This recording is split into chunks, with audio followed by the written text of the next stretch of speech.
அடேங்கப்பா என்ன வாயிடா உங்க வாய். உங்களுக்கு எல்லாம் ஆமக்கறி பாயசம்னு பேர் வச்சதுக்கு பச்சைவந்தி கறி பாயசம் பேர் வச்சிருக்கலாம்ப்பா. அந்த அளவுக்கு பச்சைவந்தி கூட நிறம் மாறதுக்கு கொஞ்சம் டைம் எடுக்கும்.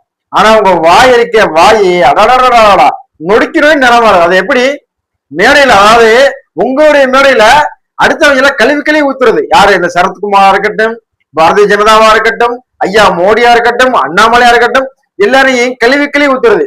ஆனா அவங்க மேடைக்கு காசு வாங்கிட்டு போயிட்டு கூனா கூவு, உங்க கூவு எங்க கூவு இல்ல. யாரு? நம்ம அண்ணன் ஆமக்கறி என்ன சீமான். வாங்குற காசுக்கு மேல கூறாடா கொய்யா. போடா கொய்யால காசாடா முக்கியம், கூவல் தான்டா முக்கியம். அதுவும் வித்தியாசமா கூவுறான். அந்த அளவு கூறாப்ல நம்மளுடைய சுப்ரீம் ஸ்டார் அவர் சொல்லிட்டு நம்மளுக்கே தெரியுது. சுப்ரீம் ஸ்டார் நாட்டாமை அவருக்கு பிறந்த நாள். அந்த பிறந்த நாள் விழா வந்துட்டு பாரதிய ஜனதா வந்து ஏற்பாடு பண்ணிருக்கு. அந்த நிகழ்ச்சியில காசு கொடுத்து வரவேற்கப்பட்டு வாடகை வாய பேச விட்டுருக்காங்க அவங்க. அதுல வாடகை வாயில நம்ம அண்ணன் சீமான் அவர்கள் வந்து புகழ்னா புகழ் அடடா. அவர் புகழ்ந்த புகழ்ல நம்ம ஐயா நாட்டாமைக்கே வந்து கண்ணீர் வந்துருச்சு. சிரிப்ப அப்படியே அடக்க முடியல. அந்த அளவுக்கு பேசி வாங்கின காசுக்கு மேல கூறான்டா கொய்யா அப்படிங்கிற மாதிரி கூவி தெளிட்டாப்ல. அது மட்டும் இல்லாம இன்னைக்கு பாரதிய ஜனதா கட்சியினுடைய நாயந்தன் அவரை இவர் மாமாங்கிறது என்ன, அவர் மாப்பிள்ளைங்கிறது என்ன, அடாடா சும்மா போட்டு வெளுத்து வாங்கிட்டாங்க போங்க. நம்ம அண்ணன் சீமான் அவர்களுடைய வாடகை வாயை பத்தியும் நம்ம சாட்டவர்களுடைய வாடகை வாயை பத்தி தான் இந்த வீடியோல தெளிவா பார்க்க போறோம். மக்களே, நம்மளுடைய சுப்ரீம் ஸ்டார், அதாவது என்ன ஸ்டார்? சுப்ரீம் ஸ்டாரா? அது என்ன ஒரு ஸ்டார் சொல்றாப்ல நம்மளோட அண்ணன் சீமான் அவர்கள்.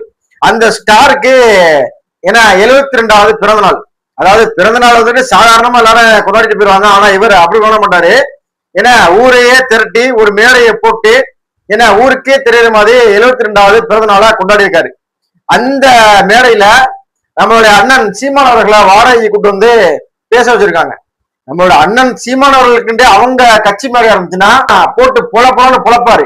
யாரு? நம்ம சரத்குமாரா இருக்கட்டும், பாரதிய ஜனதாவா இருக்கட்டும், அண்ணாமலையாக இருக்கட்டும், விஜயாக இருக்கட்டும், யாரா இருந்தாலும் போட்டு பொழப்பான்னு பொழந்து மக்கள்கிட்ட கைதட்டு வந்தாரு. அதனாலதான் அவருக்கு திரள் நிதி அதிகமா கிடைக்குது. ஆனா இது வந்து வாடகைக்கு கூட்டு வந்து பேச விட்ட மேடை. அதுல வந்து அப்படி பேச வைக்க முடியாது, பேசவும் முடியாது. ஏன்னா அவங்க வந்து காசு கொடுத்து கூட்டு வந்திருக்காங்க.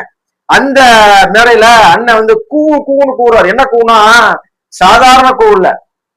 ஒரு படத்துல கூட வடிவேல் சொல்லுவாரு, கொடுத்த காசுக்கு மேல கூறாண்டா கொய்யா அப்படிங்கிற மாதிரி வாங்கின காசுக்கு மேல கூவுவாரு நம்ம அண்ணன் சீமான்.